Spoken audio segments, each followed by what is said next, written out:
Vietnam के कृषि क्षेत्र की दशा और दिशा अब बदलने लगी है। आंकड़ों के हवाले से कहा जा रहा है कि वो दिन गए जब वियतनाम का कृषि क्षेत्र मुश्किल से गुजर बसर करके आगे बढ़ा करता था। रिपोर्ट्स के हवाले से जो आंकड़े सामने आए हैं उसके मुताबिक वियतनाम का कृषि क्षेत्र 60 अरब अमेरिकी डॉलर से ज्यादा का निर्यात करने लगा है और इसमें मुख्य भूमिका चावल और कॉफी के निर्यात की है। इन दोनों ही चीजों का निर्यात वियतनाम की आर्थिक उन्नति में अहम योगदान दे रहा है। 2024 में वियतनाम का कृषि निर्यात तब चर्चा में रहा जब इसने 17.9 अरब अमेरिकी डॉलर के व्यापार अधिशेष के साथ रिकॉर्ड को तोड़ दिया। बता दें कि यह वियतनाम के कुल 24.8 अरब अमेरिकी डॉलर के व्यापार अधिशेष का एक बड़ा हिस्सा था, जिसने वियतनाम के व्यापार संतुलन पर इसके प्रभाव को मजबूती देने का काम किया। चावल की खेती की बात की जाए तो वियतनाम में चावल की खेती में लगातार वृद्धि है। वियतनाम के मेकोंग डेल्टा में बीज प्रौद्योगिकी में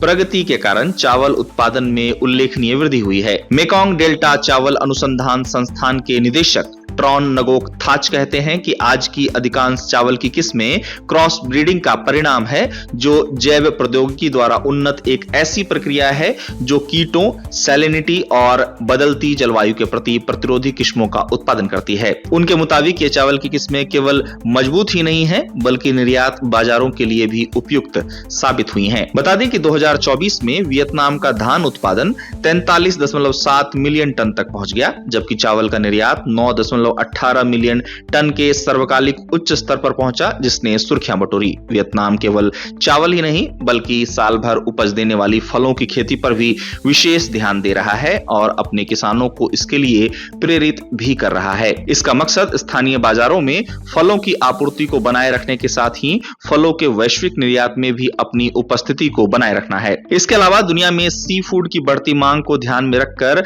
वियतनाम ने इसके निर्यात को प्रमुखता दी है, जिसका नतीजा है कि व्हाइट लेग श्रिम्प, ट्रॉ मछली और तिलापिया के निर्यात से अरबों डॉलर की कमाई वियतनाम को हो रही है। इस तरह वियतनाम द्वारा अपने कृषि निर्यात को आगे बढ़ाने का सिलसिला लगातार जारी है।